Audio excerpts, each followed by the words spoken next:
All right, guys, check it out. What are we doing today? Cooking. What are we cooking on, Eric? Cooking on the Monument Grill. We've had this for, I don't know how long we had this for a while, right? Yeah, so wait, before you Oh, go yeah. any further, what is this thing? Smoker.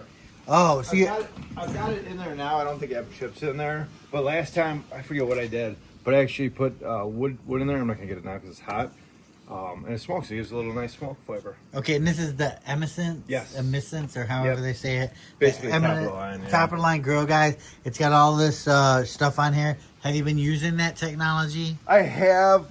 You have to plug it in, so I don't always use it just because I have basketball hoop here and the kids play, so I move mine in and out. But the one thing I've been using a lot is the rotisserie. Oh, it's nice. really easy to hook up. Really Oh, easy and it to has a use. back Yeah, infrared. infrared, yeah, like a sear station. Wow, how'd that come basically. out? Really good. So I did lamb, I did chicken, and I think I did some type of beef roast when I first got it. Is the side steer, is that a infrared also? Yeah. Oh, I love that. That's my favorite part. Yeah. I love those side steers. Yeah. You know, because you just cook a steak on it so fast. Well, you know what's nice about it though is you can slow cook a steak on here. You get that thing fired up. So as soon as you're done with here, like almost reverse searing, throw it on there, sear it. And it's awesome. Nice. And guys, this can also charge your phone. You can plug it in, but it will give you temperatures and also Yeah, there's probes that Two go in probes. there, and it will tell you like how much gas you got left in your tank down there. oh yeah, look at that. It's on a weight. All right, but today, guys, here's what we're gonna show you. I'm gonna show you my flank steak recipe, right? Yes, because I was gonna take the whole flank steak and throw it on, and Dan's like, no, Nope. you got to cut it up. So I'm gonna hold the camera, let Dan kind of put Okay. this on and tell us what we're doing. All right, you ready? So, guys, basically, this is one piece of flank steak. I laid it down. I put my hand on it, and I went across with a fillet knife, and I cut it into thin strips, right? And then literally all you need is salt and pepper. I do it after we put them on, and you're looking at like 1.5, 2 minutes aside, if that. And do you have the grill full? I usually have the grill full for this, yeah. So we'll start throwing it on, and you can see they start turning color right away. They do get a little sticky sometimes. So we'll put these on. I just want to make sure it's split. This one's kind of thick. Yeah. Again, I'm not a chef, guys, but every time I cook this, people are like, oh my God, how did that come out so good? And I tell them, this is how you cook it. It's so easy.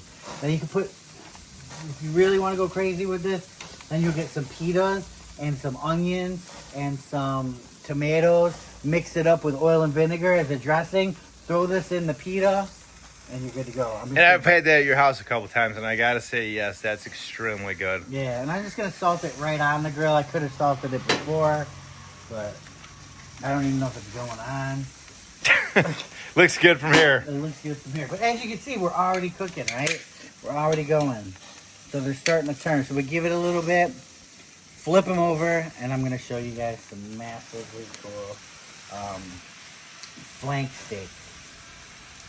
These are Eric's cooking brats. I had those in there last time. I forgot them in here, so I just You left always them. cook top shelf? I do. What about you guys? You always cook top shelf for these? I do, because of the way that... I just like the slow cook, man. You know what I mean? I like the slow cook, but they do blow up there. I think even down below they'll Yeah, blow up. I like to take mine like this. Really? Why? Because on my grill, I feel like there's just a little more heat in the center like that. That's the one thing I have noticed about the grill. There's not like a cold spot back here or over here. I feel like it actually does a really good job evenly heated. Yeah, it's cooking really good. So you can see they're cooking good, guys. Cooking good. So close it up. We'll give it like 1 minute. Then I'll flip them about another 1.5 minutes. And then we'll have some of the best flank. It's super easy. The hardest part about it is just cutting. And actually, I like how big this grill is. Because the Monument that I have at my girlfriend's, guys, is I think half this size. I'm showing it to you right now. Which is perfect for her, right? If you don't need a big grill, if you don't have a family, if you're a single person, why would you get a big grill? You know? Because, Eric, you have a family. How often do you use the full potential of the full grill? If I'm cooking a lot of burgers and hot dogs, then I do. But like you said, yeah, not all the time. You know what I Yeah. mean? Not all the So time. you definitely would want to have it. But me, I mean, literally, I'm not cooking that much on there.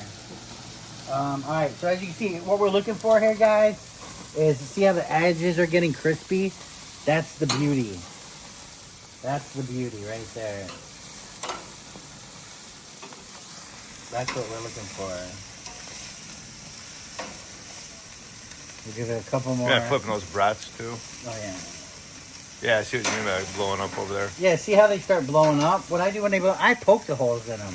Everybody's like, no, don't poke holes in them. I don't want that fat juice, you know? I do, because that's what cooks it. That's what makes it so delicious. Yeah, but that's really unhealthy for you.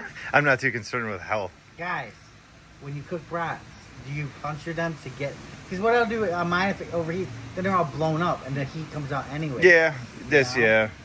And they don't look very attractive when they're blown up. This is crazy. Stay running. It's a long video, guys. You're just cooking with us today here at Tools in Action. Again, I am no chef. By You don't. any That's the means, thing is, you don't have to be You don't really to have be to be. grilling. You know. but you do want a good grill. Well, Yeah. it's like having a good tool, man. If you got the right tool, then you can do a lot of different things. Yes, you definitely want a good grill. So I'm flipping these now. The edges, those little frayed edges are getting. This is going to be the best piece right here. That's mine. Then Even is though what it you're looks, saying. you can have that piece. Even though it looks a little dried out there, you know, with this flank steak, it's so thin, it really doesn't matter if it's dried out a little bit because you don't taste it. You're basically going to shred it up, put it in your pita, right? I mean, I guess it's up to you. But you put the other thing I think you forgot to put in, and that you put in there is Italian dressing. Did you say that? Oil and vinegar. Oh, is it oil and Oil, vinegar? vinegar, sea salt, red wine vinegar, an avocado oil, and some salt and pepper. And you got amazing salad, guys. So you shake them up, you put the stuff in, you get those at like Costco or something, and they're amazing. That is really good. And then when I'm done with the pitas and all that, if I run out of pitas, I will take this meat, throw it in with the tomatoes and onions, and you got yourself a steak salad. Mediterranean style. I like it. Mediterranean style. So we're just taking a look. So technically, if you like, you know, you want a little bit, you don't want it fully cooked, you can take these off now. They're good. But I like to crisp them up a little bit. Again, I'm looking to get the edge in there. That's the good part. So like this little guy, we could, oh, wrong plate. That's another thing, guys. Don't reuse your dirty plate. Eric told me that. That's how you get sick. I wanted to be brave. Yes. I wanted to try it and say, hey. Gamble. let's gamble. You Yeah. know? It's a little, add some You live once. Add some excitement to your grilling. All right. Well, that's just sitting there. I gotta try that. Try it, Eric. Let me see. Tell me what you think. Oh yeah, it's got a good. Good taste.